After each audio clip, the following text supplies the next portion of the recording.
Assalamualaikum warahmatullahi wabarakatuh.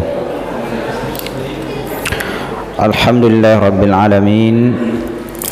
Wassalatu wassalamu ala rasulillah wa ala alihi wa ashabihi wa man tabi'ahum bi ihsanin ila yaumiddin wa ba'd. Sedang jamaah tarwih yang sama-sama berbahagia, yang kami muliakan serta yang kami cintai, alhamdulillah kita masih berada di bulan suci Ramadan yang sebagaimana kata protokol tadi, MC tadi, kemungkinan malam terakhir. Semoga masih ada malam ke-30. Semoga masih ada malam ke-30 dan kita berharap Allah memanjangkan umur kita. Salah seorang imam di Masjid Haram berkata pada malam 27 atau 28 saya lupa, semoga Allah panjangkan umur kita di bulan Ramadan yang akan datang. Beliau sampaikan pada Ramadan yang tahun lalu, dan pada malam hari itu ada bapaknya hadir, ada bapaknya juga hadir di malam Ramadan itu. Pada waktu beliau menyampaikan, salah seorang imam, saya lupa namanya, Imam Haram di Mekah, dan meninggal bapaknya malam itu, dan meninggal bapaknya malam itu di bulan Ramadan. Maka ini sedang jamaah sekalian, mari kita bersyukur kepada Allah Subhanahu wa taala karena kita ini diberi nikmat yang luar biasa. Anni dalle sanna lompona. Tena lompona dalle ni di bulan Ramadan. Seandainya disuruh memilih, Nairu ajari kalumannya, siapa yang mau jadi orang yang paling kaya tapi meninggal sebelum Ramadan? Mana pilih jadi orang miskin tapi masih bisa lebaran nanti? Maka tentu kita memilih yang kedua. Ini menunjukkan sedang jamaah sekalian, nikmat umur ini adalah tidak bisa dinilai, apalagi berada di bulan Ramadan. Baik, sekedar mengingatkan nikmat yang luar biasa ini. Kami ingin mengingatkan hadis Nabi sallallahu alaihi wasallam. Beberapa menit ini satu hadis ingin mengingatkan sabda Rasulullah sallallahu alaihi wasallam.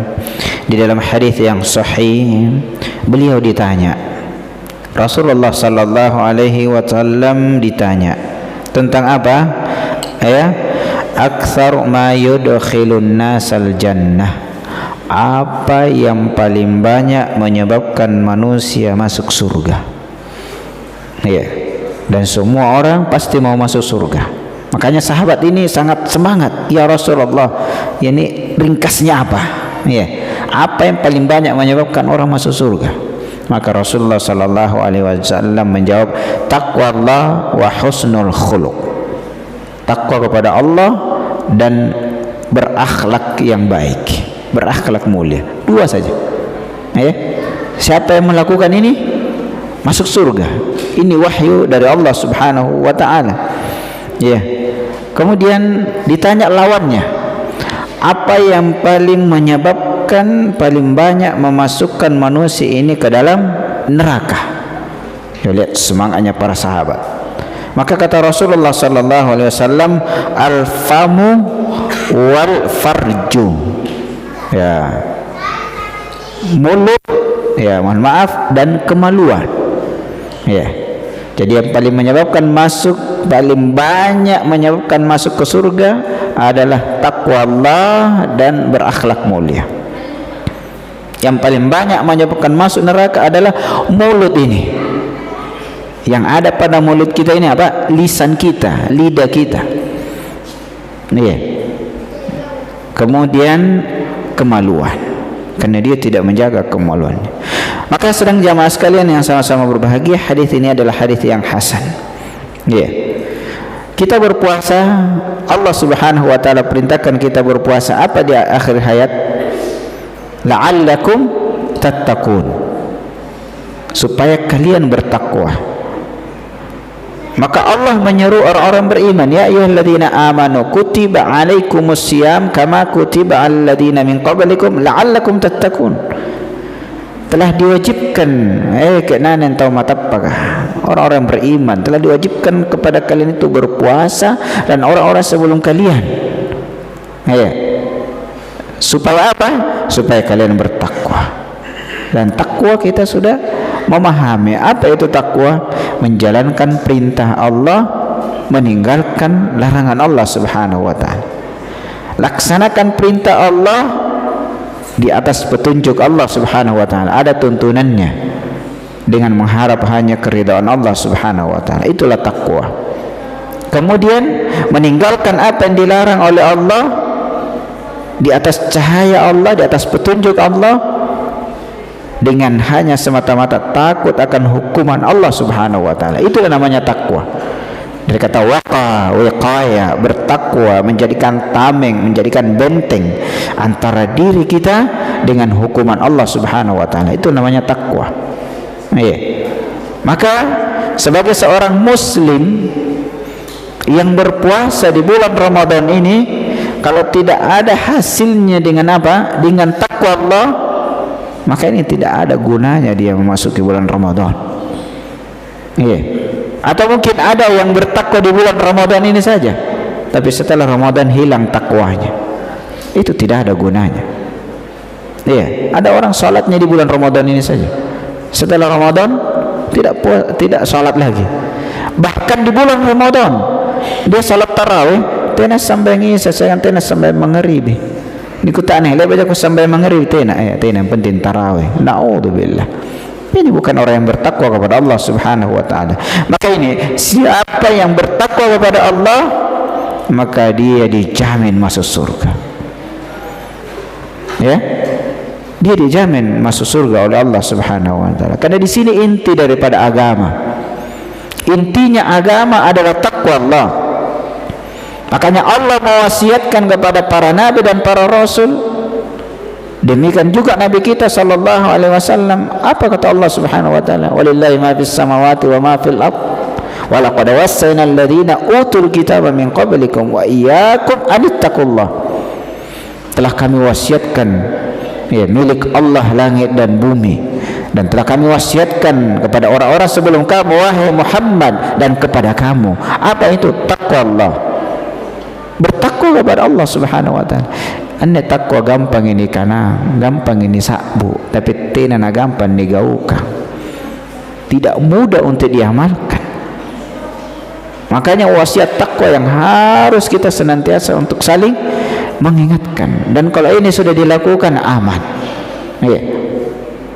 Dan paling utama takwa Allah adalah mentauhidkan Allah Subhanahu wa taala. Perintah pertama dalam Al-Qur'an adalah beribadah kepada Allah. Kita baca Al-Quran dari awal, kemudian kita dapatkan perintah Allah, ya ayyuhan nasu budu rabbakumul ladzi khalaqakum min. Itu perintah pertama dalam Al-Baqarah. Ya ayyuhan nasu budu rabbakumul ladzi khalaqakum walladzina min qablikum la'allakum tattaqun. Kemudian larangan setelah itu, fala taj'alu lillahi andada wa antum ta'lamun. Tauhidkan Allah, tinggalkan kesyirikan. Siapa yang tidak melakukannya itu, maka tidak akan masuk surga Allah Subhanahu wa taala, bahkan dia akan masuk ke dalam neraka jahanam dan kekal selama-lamanya. Kemudian dikatakan husnul khuluq, berakhlak yang mulia.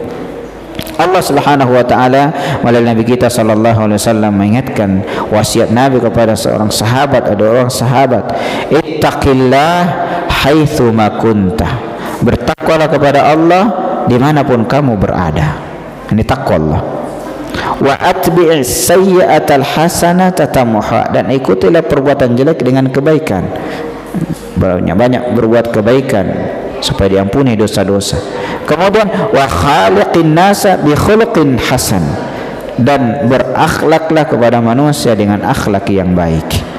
Jadi berbuat baik kepada manusia sebagaimana kita ingin orang lain berbuat baik kepada kita. Ya. Khaliqin nasa bi khuluqin hasan. Ya.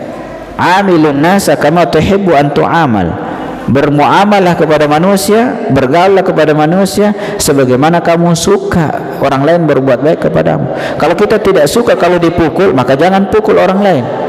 Kalau kita tidak suka kalau ditipu, jangan menipu orang lain.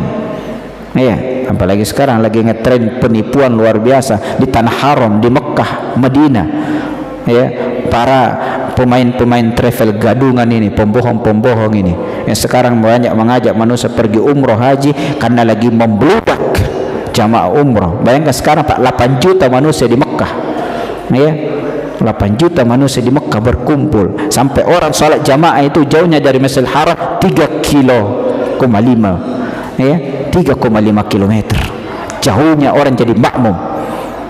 Nah sekarang banyak manusia sekarang berpenampilan ustaz, berpenampilan dai, berpenampilan ulama, menipu kaum muslimin. Ya, ada yang sampai di Jakarta saja, ada yang sampai di Mekah tidak pulang-pulang. Ya, ada yang dibawa ke Sumatera tidak berangkat kemana-mana sekarang. Na'udzubillah min dzalik, digunakan kesempatan. Sementara dia sendiri tidak mau, tidak suka kalau ditipu. Makanya kata Allah Subhanahu wa taala, kata Nabi sallallahu alaihi wasallam, la yu'minu ahadukum hatta yuhibba li akhihi ma yuhibbu li nafsi. Tidaklah sempurna keimanan salah seorang di antara kalian sampai dia mencintai saudaranya seperti dia mencintai dirinya sendiri. Ini akhlak yang mulia. Seorang suami hendaklah berakhlak baik kepada istrinya, istri berakhlak baik kepada suaminya. Dan jangan salah satu yang lainnya saling menzalimi. Sedang jamaah sekalian, apalagi kata Nabi sallallahu alaihi wasallam, ya, innal mu'mina la yudriku bi husni khuluqihi darajatas shaimil qa'im. Orang mukmin yang baik akhlaknya itu akan sampai derajatnya kepada derajat orang-orang yang rajin puasa dan rajin salat. Bukan berarti tidak usah salat. Maksudnya siapa yang berakhlak baik, maka posisinya itu sama kedudukannya dengan orang yang rajin berpuasa dan rajin menunaikan salat. Kemudian Nabi sallallahu alaihi wasallam bersabda, akmalul mu'minina imanan ahsanuhum khuluqa. Orang mukmin yang paling sempurna imannya adalah yang paling baik akhlaknya. Kemudian wa khiyarukum linisaihim, secara khusus lagi, dan orang yang paling terbaik di antara kalian adalah orang yang paling terbaik terhadap istrinya, terhadap istri-istri mereka, kalau lebih dari satu istrinya. Nah kita lihat manusia sekarang ini jauh dari akhlak yang mulia. Tapi dengan catatan akhlak yang mulia, akhlak yang indah yang didasari oleh takwa Allah.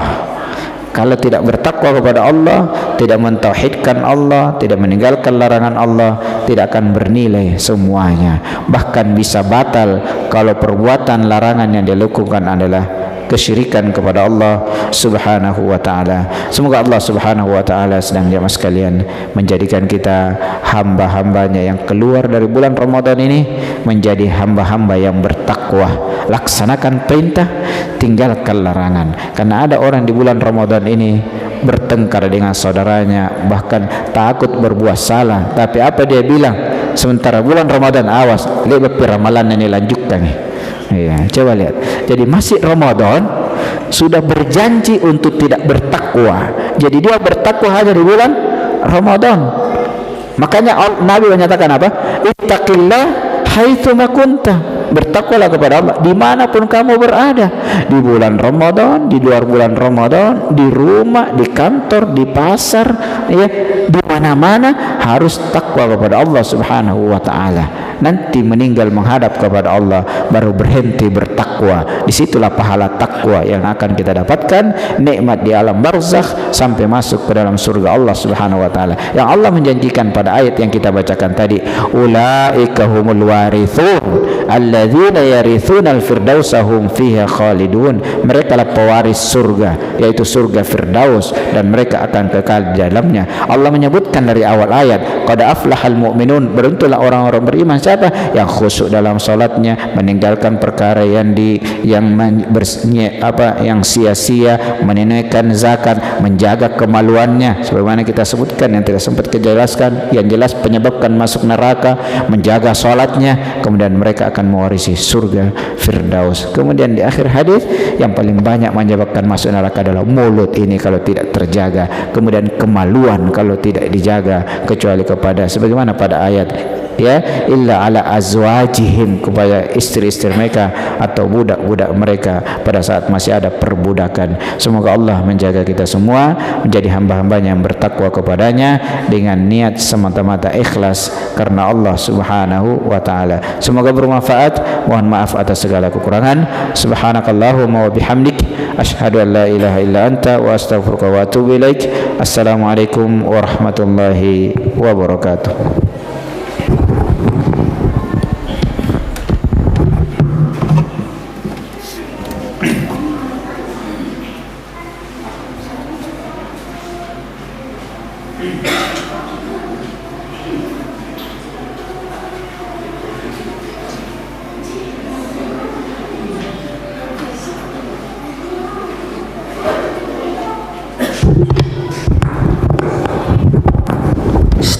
Subuhakum sok diluruskan dan dirapatkan.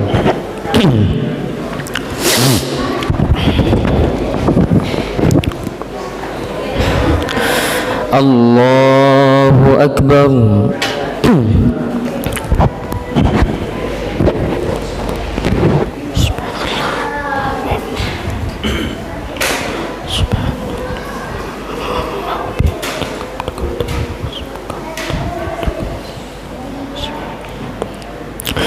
Alhamdulillah Rabbil Alamin, Ar-Rahmanir Rahim, Maliki Yawmiddin, Iyyaka na'budu wa iyyaka nasta'in, Ihdinas siratal mustaqim, siratal ladzina an'amta 'alaihim ghairil maghdubi 'alaihim waladdallin.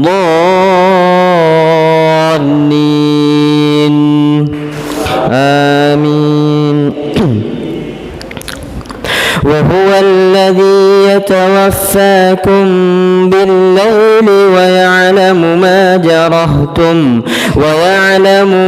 جرحتم بالنهار ثم يبعثكم فيه ليقضى أجل مسمى ثم إليه مرجعكم ثم ينبئكم بما كنتم تعملون وهو القاهر فوق عباده ويرسل عليكم حفظة حتى إذا جاء أحدكم الموت توفته رسلنا وهم لا يفرطون.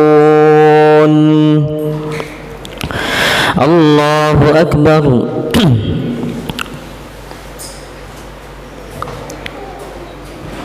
سمع الله لمن حمده. الله أكبر.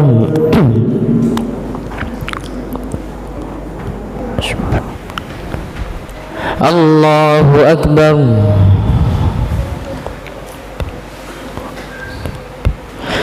الله أكبر.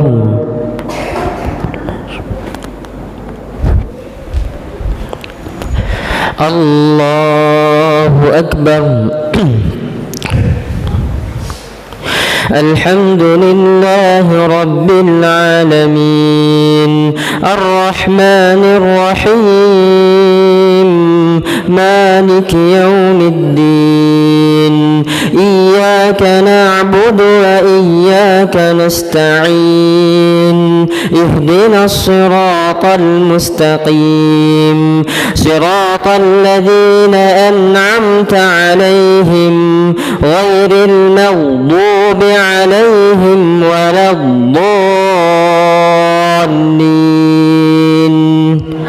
آمين.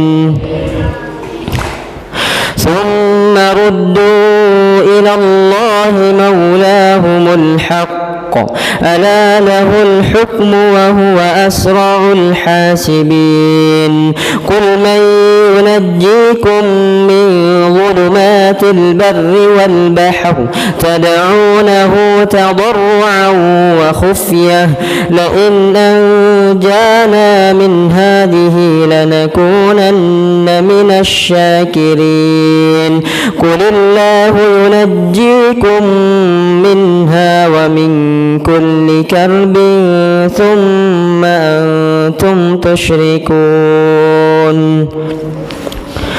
الله أكبر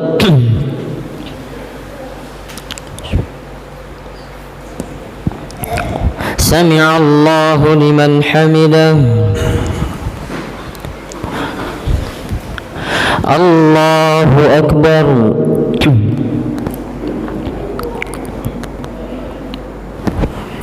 الله أكبر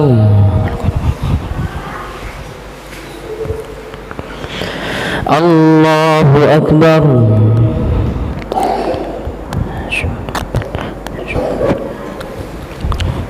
الله أكبر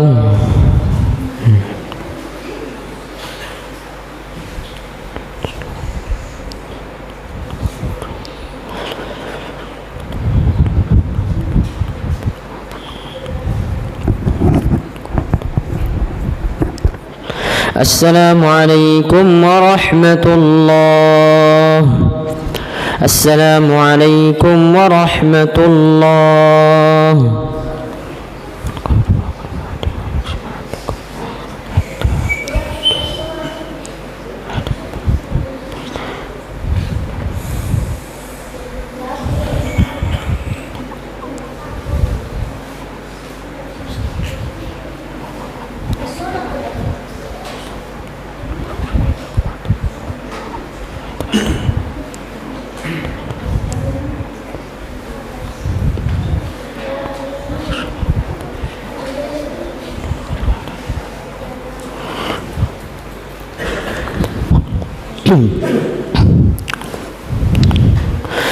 الله أكبر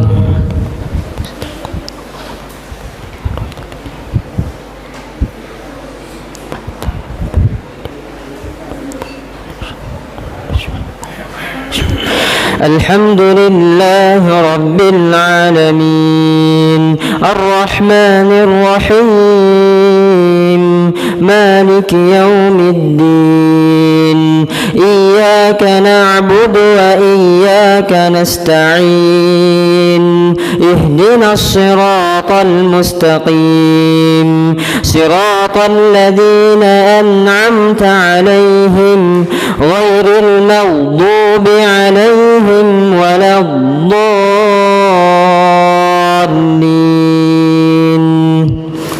آمين قل هو القادر على أن يبعث عليكم عذابا من فوقكم أو من تحت أرجلكم أو يلبسكم شيعا ويذيق بعضكم بأس بعض انظر كيف نصرف الآيات لعلهم يفقهون وكذب به قومك وهو الحق قل لست عليكم بوكيل الله أكبر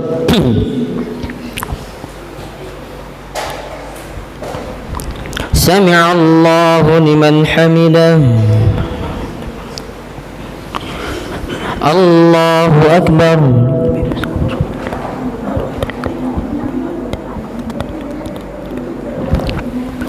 الله أكبر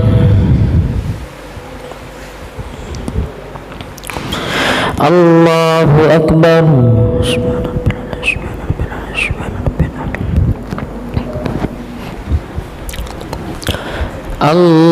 الله أكبر الحمد لله رب العالمين الرحمن الرحيم مالك يوم الدين إياك نعبد وإياك نستعين اهدنا الصراط المستقيم صراط الذين أنعمت عليهم غير المغضوب عليهم ولا الضالين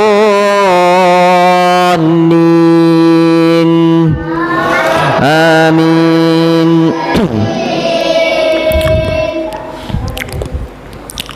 لكل نبأ مستقر وسوف تعلمون وإذا رأيت الذين يخوضون في آياتنا فأعرض عنهم حتى يخوضوا في حديث غيره وإما ينسينك الشيطان فلا تقعد بعد الذكر مع القوم الظالمين. الله أكبر.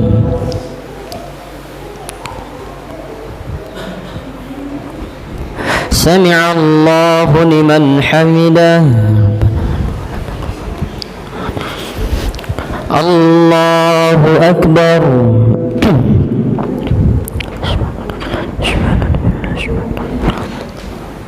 الله أكبر.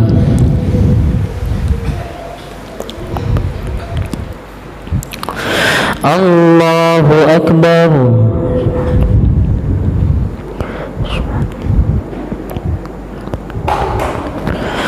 الله أكبر.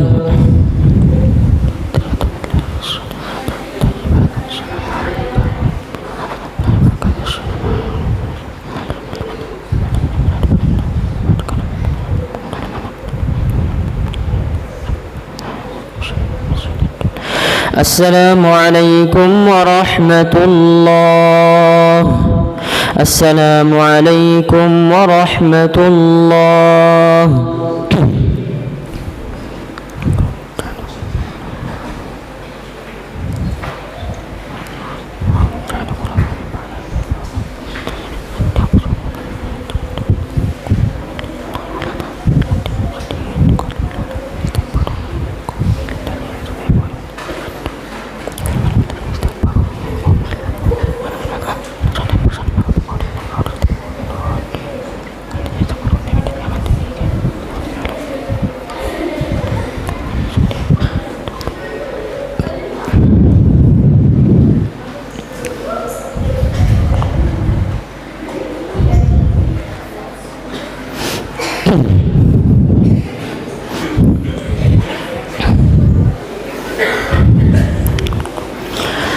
الله أكبر.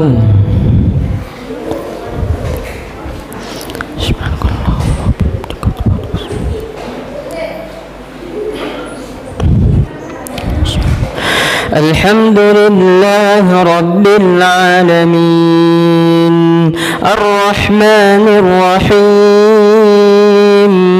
مالك يوم الدين إياك نعبد وإياك نستعين اهدنا الصراط المستقيم صراط الذين أنعمت عليهم غير المغضوب عليهم ولا الضالين آمين. واذكروا إذ جعلكم خلفاء من بعد عاد وبوأكم في الأرض تتخذون من سهولها قصورا وتنحتون الجبال بيوتا فاذكروا آلاء الله ولا تعثوا في الأرض مفسدين. الله أكبر.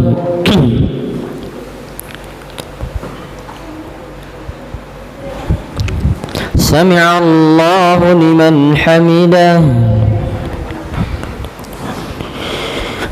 الله أكبر.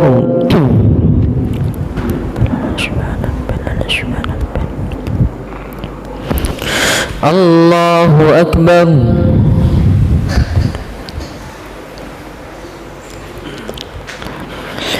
الله أكبر.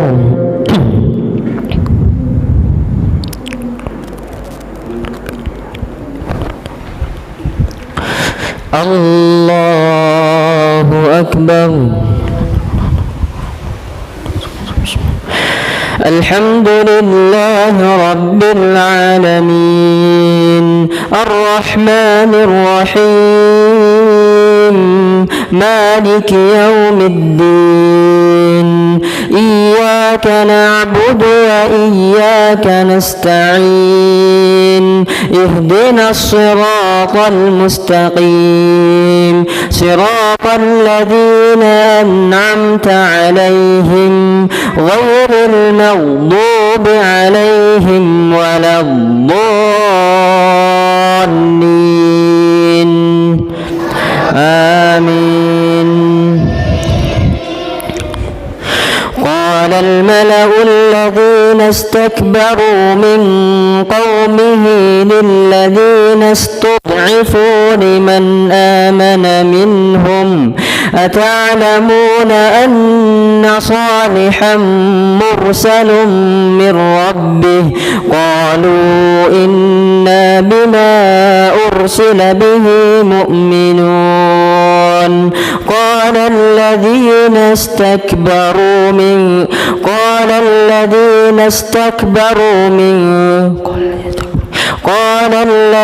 استكبروا إنا بالذي آمنتم به كافرون. الله أكبر.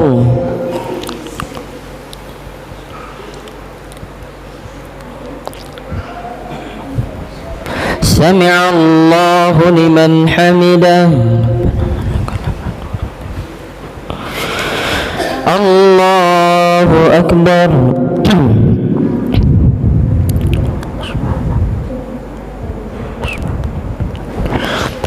الله أكبر.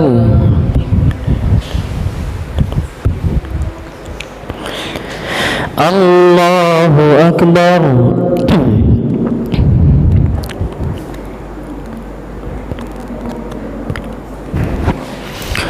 الله أكبر.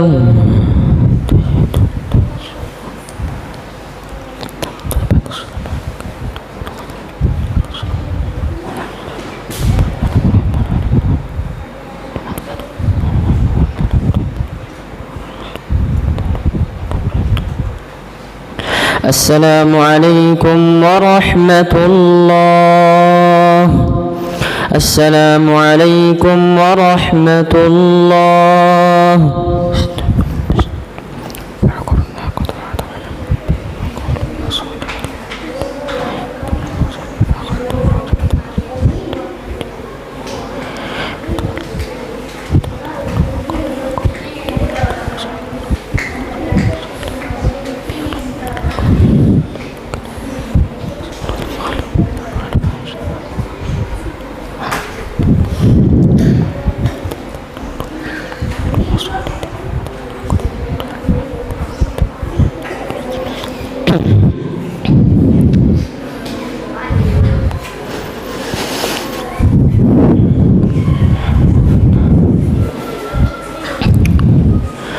الله أكبر.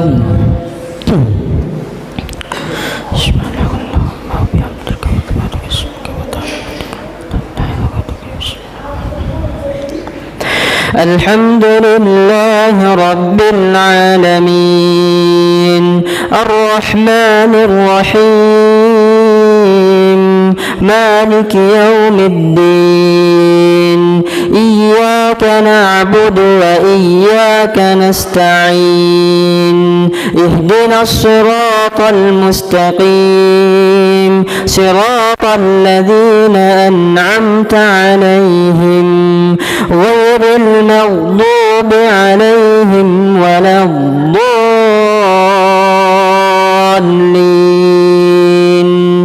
آمين. فعقروا الناقة وعتوا عن أمر ربهم وقالوا يا صالح ائتنا بما تعدنا إن كنت من المرسلين فأخذتهم الرجفة فأصبحوا في دارهم جاثمين فتولى عنهم وقال يا قوم لقد أبلغتكم رسالة ربي ونصحت لكم ولكن لا تحبون الناصحين. الله أكبر.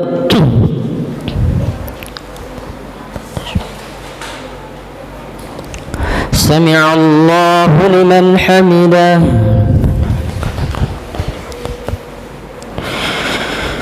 الله أكبر.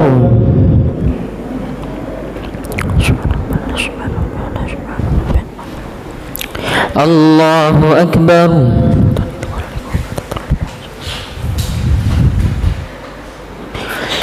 الله أكبر.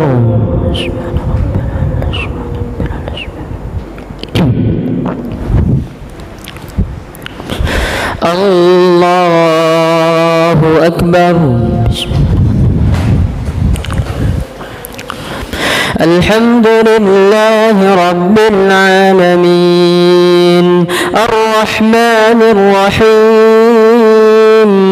مالك يوم الدين إياك نعبد وإياك نستعين اهدنا الصراط المستقيم صراط الذين أنعمت عليهم غير المغضوب عليهم ولا الضالين. آمين. ولوطا إذ قال لقومه أتأتون الفاحشة ما سبقكم بها من أحد من العالمين إنكم لتأتون الرجال شهوة من دون النساء بل أنتم قوم مسرفون. الله أكبر.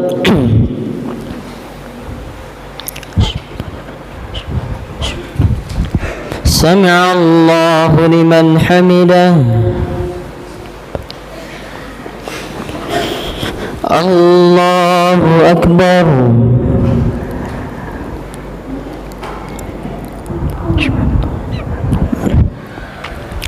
الله أكبر.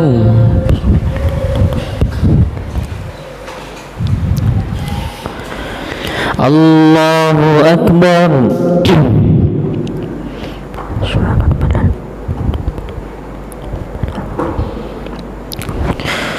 الله أكبر.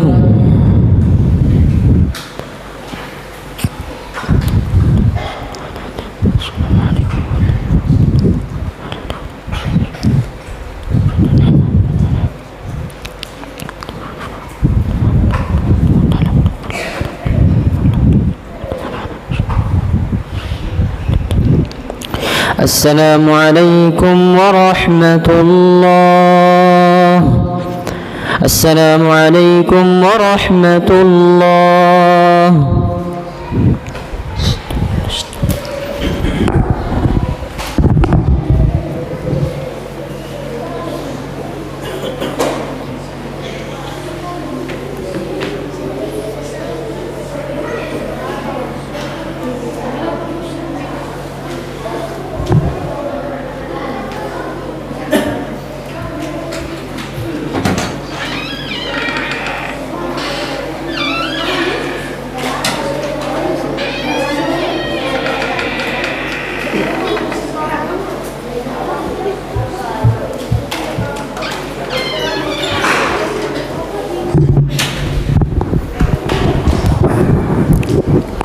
استقيموا واعتدلوا سووا صفوفكم.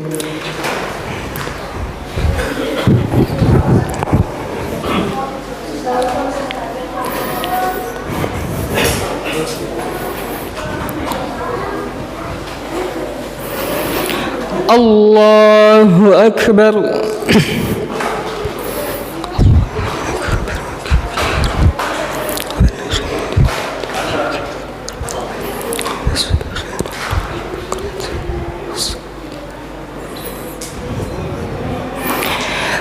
الحمد لله رب العالمين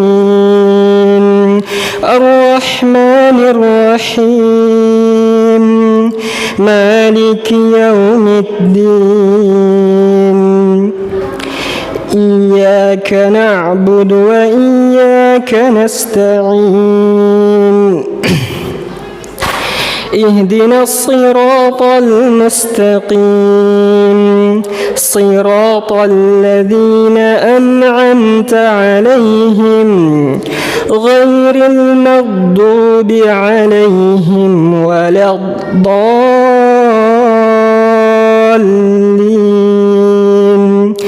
آمين. سبح اسم ربك الأعلى الذي خلق فسوى والذي قدر فهدى والذي أخرج المرعى فجعله غثاء أحوى سنقرئك فلا تنسى إلا ما شاء الله إنه يعلم الجهر وما يخفى ونيسرك لليسرى فذكر إن نفعت الذكرى سيذكر من يخشى ويتجنبها الأشقى الذي يصلى النار الكبرى ثم لا يموت فيها ولا يحيا قد أفلح من تزكى وذكر اسم ربه فصلى بل تؤثرون الحياة الدنيا والآخرة خير وأبقى إن هذا لفي الصحف الأولى صحف إبراهيم وموسى. الله أكبر.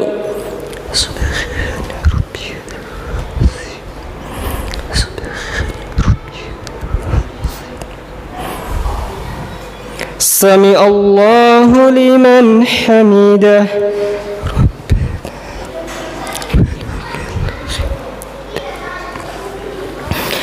الله أكبر.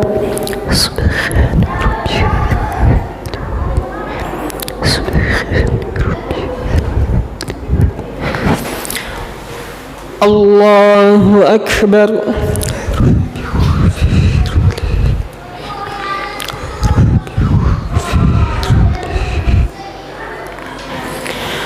الله أكبر.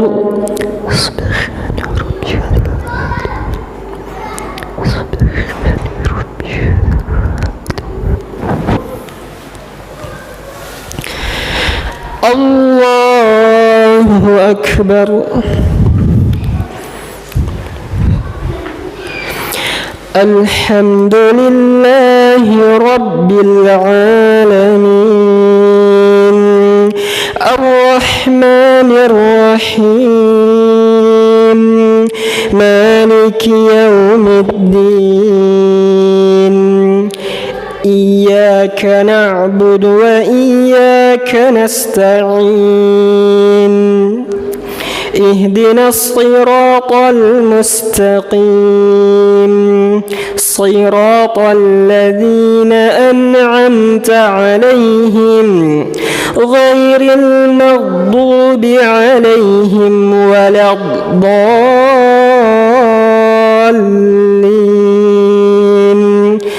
آمين. والتين والزيتون وطور سينين وهذا البلد الأمين لقد خلقنا الإنسان في أحسن تقويم ثم رددناه أسفل سافلين إلا الذين آمنوا وعملوا الصالحات فلهم أجر غير ممنون فما يكذبك بعد بالدين أليس الله بأحكم الحاكمين. الله أكبر.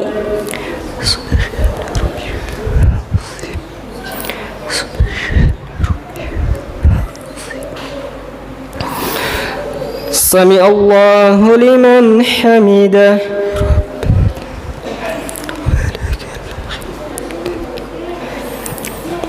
الله أكبر.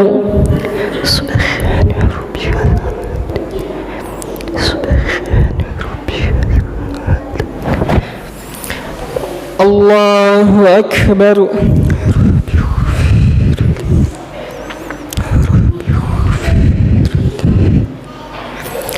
الله أكبر.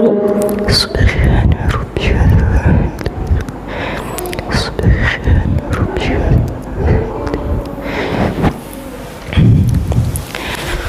الله أكبر. بسم الله الرحمن الرحيم. الحمد لله رب العالمين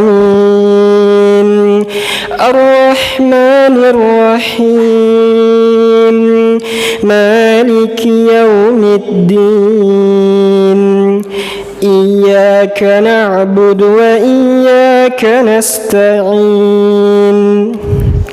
اهدنا الصراط المستقيم صراط الذين أنعمت عليهم غير المغضوب عليهم ولا الضالين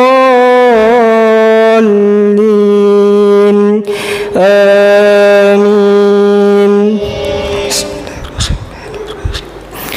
قل هو الله أحد الله الصمد لم يلد ولم يولد ولم يكن له كفوا أحد.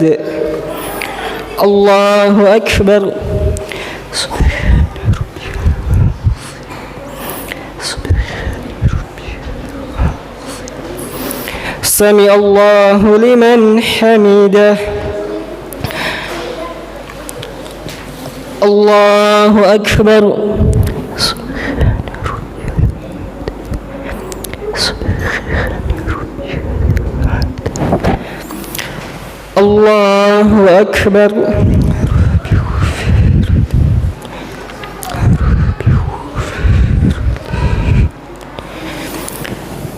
الله أكبر.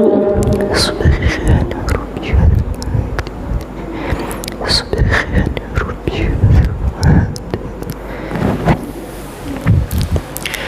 الله أكبر.